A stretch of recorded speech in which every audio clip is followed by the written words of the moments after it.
Hey, good morning folks. Welcome back to the channel. Today we're going to be transplanting our tomato plants into the bigger cell count trays, as well as just talking about some varieties that may be good for your garden at home, just what goes into selecting different varieties and where you could possibly get some of these varieties. But we're going to start out with transplanting the tomatoes. If you've watched some of the previous videos, you know that we seeded these indoors inside of our basement about the beginning of February. It's now March 1st, so we're going to be putting them again into the bigger cell count trays, and hopefully they're going to be ready to transplant here in another month. So as you can see, our tomato plants here, they're getting pretty tall. They're about 6 to 8 inches tall, so they're ready to be transplanted into these bigger cell count trays. These here are 51 cell count trays, so this allows you to, it takes up less space when you're actually starting them. We haven't started any in these bigger trays. I mean, you could possibly do that and be okay with it, but just to save space and stuff, we use the smaller trays and for that. These actually come in like a 200 cell count trays that has these little small cells. Those are mostly used for commercial growers who have seeders and stuff like that. So again, you could possibly start them in here, but we use these to save space. But as you can see, these the bigger cell count trays are, basically they're a 2 by 3, so there's like 6 in each one of these. This would be like something that you buy at your garden center when you're buying plants.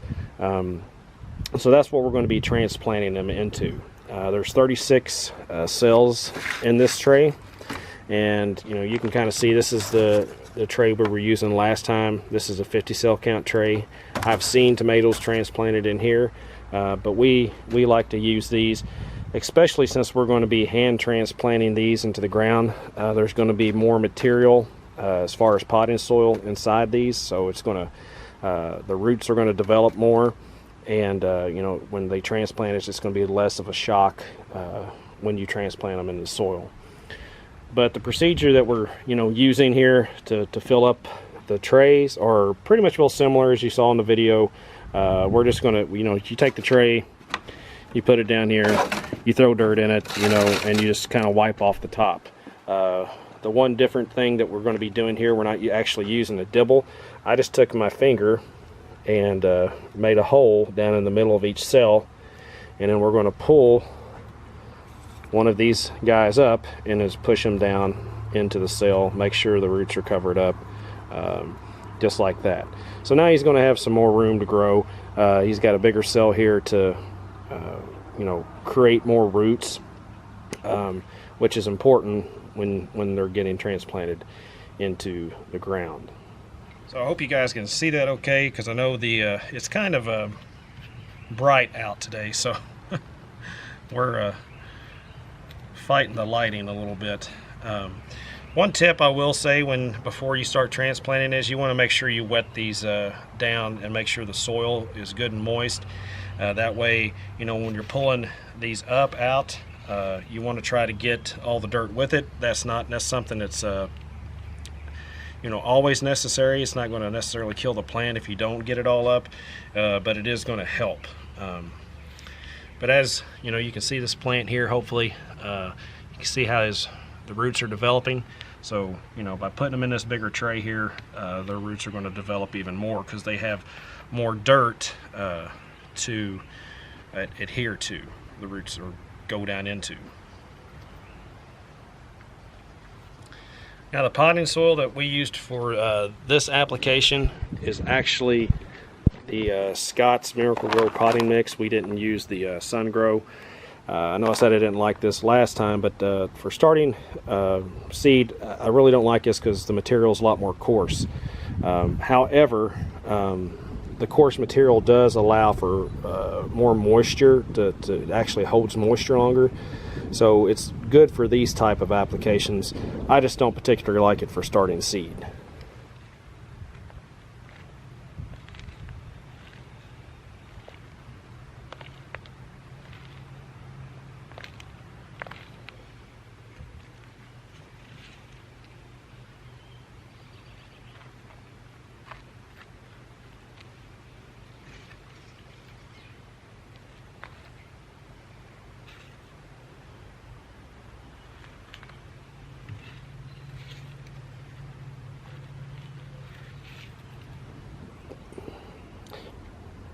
But there you have it. Now what I'm probably going to do here is next is I'm probably just going to put a little bit more soil here on top of some of these in places, not a lot. I'll water them down, make sure the soil's good and moist, and just put them back inside under the grow lamp. So we got everything back in the germination room, but left the plants out, most of the day so they can get some natural sunlight, but it's getting kind of cool out now, so I went ahead and brought them back in. Run out of room, so I'm going to get a few more grow lights. I saw some like at Lowe's. I'm going to try them out, let you guys know how they work. But peppers and eggplant haven't germinated yet, so they'll be fine for a couple days. Now normally your peppers and eggplants, they take a little bit longer to germinate. That's the reason they haven't yet. It's been about 7 days, so they've still probably got a few days before they'll actually germinate. So we're actually won't be planting them until about the middle of April, mid to late April. So we went ahead and seeded them now so they'd be ready. Now I was going to talk to you all a little bit about varieties, different vegetable varieties, kind of some tips on planting your garden so that you can have vegetables all year round. I guess we'll start out really with tomatoes. Now your tomatoes come in two different types. There are determinate tomatoes and there are indeterminate tomatoes. Now your indeterminate tomatoes will actually, once you plant them, they'll continue to produce right up until it frosts. Okay. Your determinate type tomatoes actually have a shorter growing season, so they may produce a little bit later depending on when you plant them, but normally their production is going to fall off a lot. And tomatoes is something that we all, pretty much every person that puts out a garden has a little bit of tomatoes out there. That's the reason I wanted to touch on that. Now on your determinate type tomatoes, slicer type tomatoes, normally your determinate type tomatoes are going to produce more, but for a shorter period of time. That is one of the reasons that we grow determinate type tomatoes, is because with those types of varieties you're getting the big pound size slicing tomatoes that are good to put on hamburgers and stuff. Everybody likes them because they have a really good flavor. They're really meaty, most of them, and they're just a bigger type tomato. Now your indeterminates may not be that big. It depends on really how well you take care of them. If they're properly managed, they can get that big, and there's a lot of indeterminate type tomatoes that have an outstanding flavor. They just require more maintenance, so to speak. One of my favorite tomatoes of all time are the Better Boy tomatoes. That's a variety. A lot of times when you're picking tomatoes up at your local hardware or wherever you buy your plants, there will be Better Boy tomatoes. There will be beefsteak. Trying to think of a couple others. But those are indeterminate type tomatoes. So they'll grow longer, but they'll produce probably less than a determinate type tomato, such as the Red Deuce and Primo Red that we raise. But it's hard to beat the flavor. They really have a good flavor. They're more of a vining type. Indeterminate tomatoes are more of a vining type tomato. So it's really hard to stake them. But if you're doing just a few, 10 or so, and you buy tomato cages and things like that, you can use that to try to keep them up off the ground. It's hard to keep an indeterminate tomato off the ground because it's a vining type tomato. Your determinate type tomatoes are bush type tomatoes, so they grow more upright and they kind of bush out. If you trellis tomatoes, such as an indeterminate type, they'll grow 6-8 feet tall, as tall as the trellis that you have built will take them. And that is really the preferred method when you're dealing with indeterminate type tomatoes, especially in a greenhouse. So we don't want to trellis our tomatoes, so that's another reason we're leaning toward the determinate type tomatoes, where we can just stake them as you've probably seen is how we do that in the past using the Florida weave method. But that's just a little insight on tomatoes. Green beans are another popular popular vegetable that people grow. You know, when we're looking for a variety, you know, yield is very important to us as a commercial grower. It may not be as important to someone just putting stuff in their garden. But, you know, we don't want to sacrifice flavor for yield either. So some of the better varieties that I have found that have a really good flavor and produce quite a bit are Jade. Jade has a really good flavor and produces really well. We've been growing Lewis in the past, and Lewis is a very good green bean to grow that produces well and has a good flavor. Now, I will say this, we canned some Lewis green beans in the past, last year, and the flavor after canning them is not as good as if you're just going to eat them fresh. I will say that. We're also growing Romas this year, Roma green beans. I want to say tomatoes because there's a Roma tomato, but the Roma green beans are they have excellent flavor for just cooking them fresh and after canning. They're a flat bean. So I know a lot of people like white half runners. Honestly, we stay away from them because they're so hard to pick. They're a vining type bean. So if you build a trellis for the vines to run up, hence runner, you know, they're running up a trellis or something, it'd probably make it a lot easier to pick those. And I've seen some people use cattle panels and things like that for those, but you know, we prefer the bush type green beans, kind of like the bush type tomatoes. They're easier to pick, and but we still want to have a good flavor. Some people like tenderettes. Some people like Blue Lakes. I know those are a lot of the staple type garden varieties, but I would challenge you actually to try some of these commercial varieties, such as Lewis, such as Aroma or Jade. You can get them. You can look online. There's a lot of different companies out there. There's Rupp Seed, Stokes, Hair Seed is who we primarily deal with, just because you know they've got really good customer service, and they treat us really well. And you can get on their website and order what you need, and you know, if you get over $300, I think that the shipping's free. It really doesn't take a lot to just it starts adding up when you start buying seed.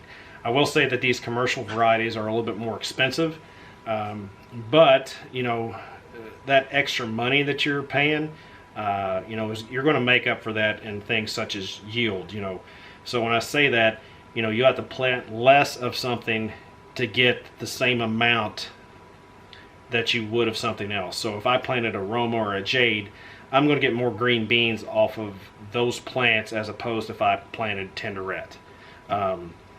And so, I mean, those are just some things to think about.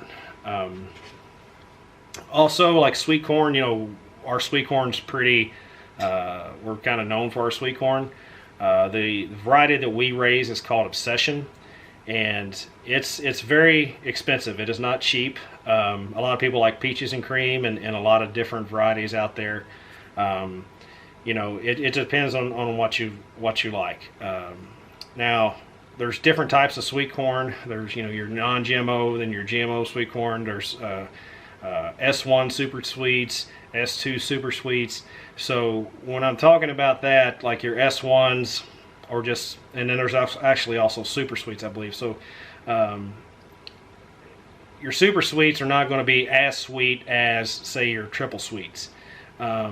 I believe that Obsession is either an S2 or an S3. I can't remember off the top of my head, but it's really sweet and it's got a good flavor. It keeps well. It freezes well.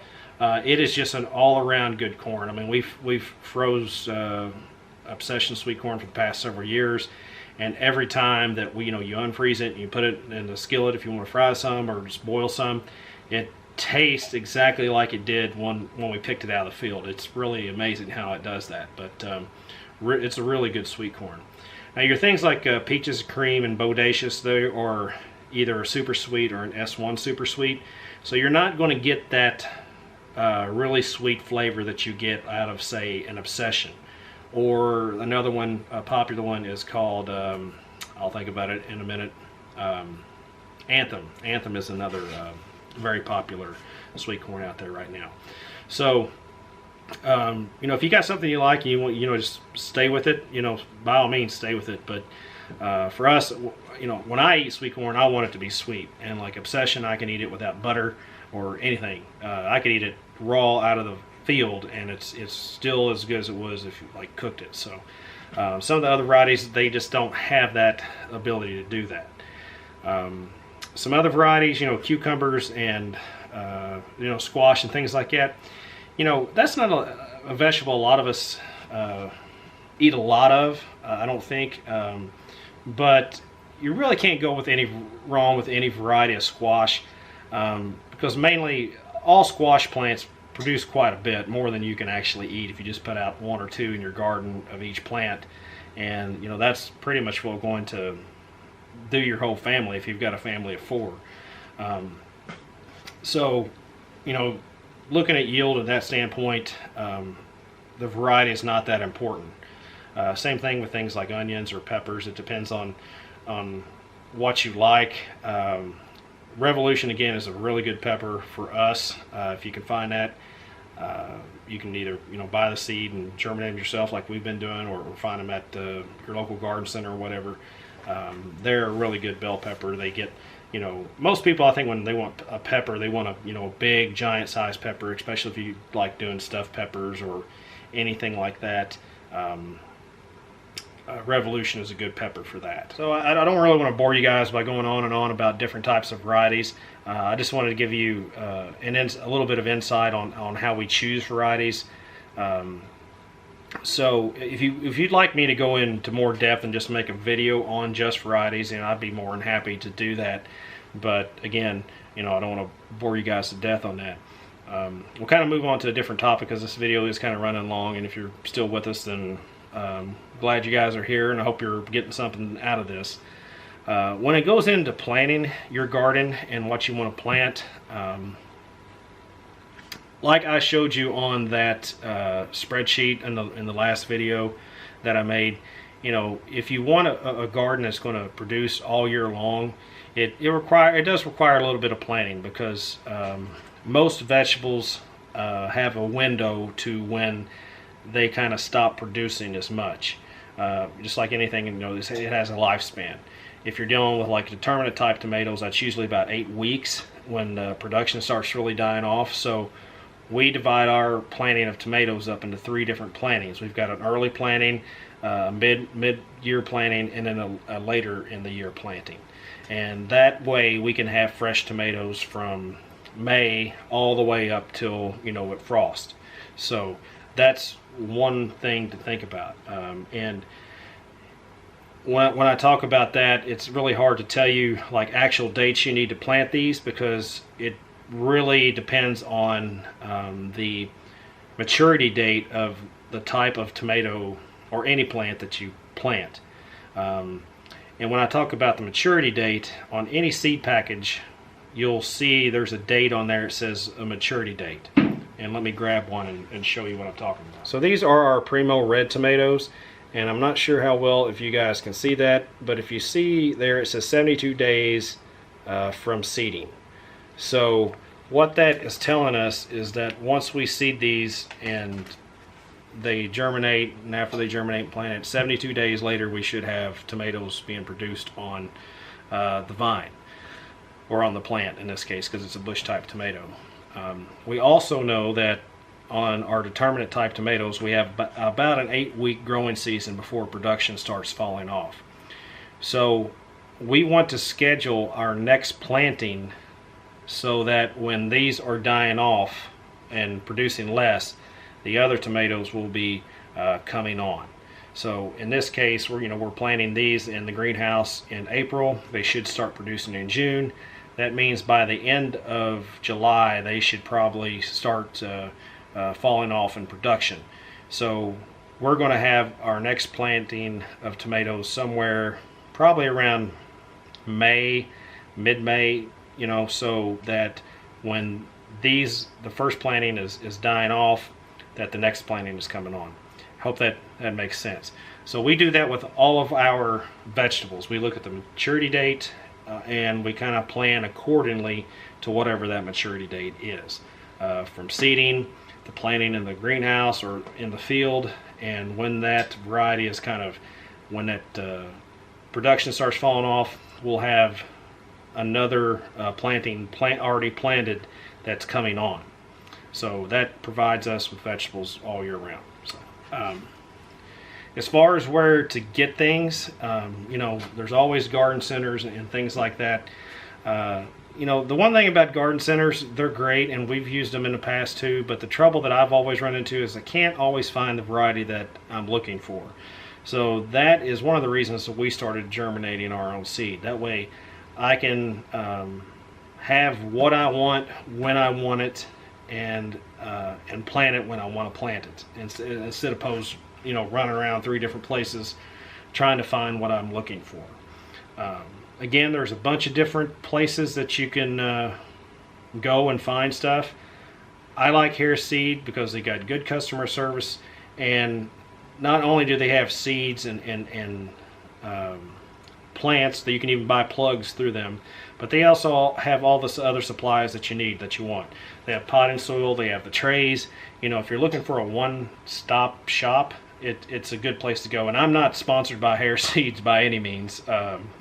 It'd be nice if I was, but I'm not, you know, this is just a satisfied customer trying to help all of you guys out. So folks, that's pretty much what we're going to wrap up this video. I hope that helped some of you guys if you're looking for a place to get seed, or you know, you're trying to plant out your garden, that kind of thing, to help you, or you know, just to know about the different varieties out there that are available to you. So if any of you guys, you know, want me to go into more depth or something like that, I'd be more than happy to. Again, just drop a comment down below or reach out to us, and we'd be glad to help you out. So hope you're all having a great week, and we'll see you next time. Thanks.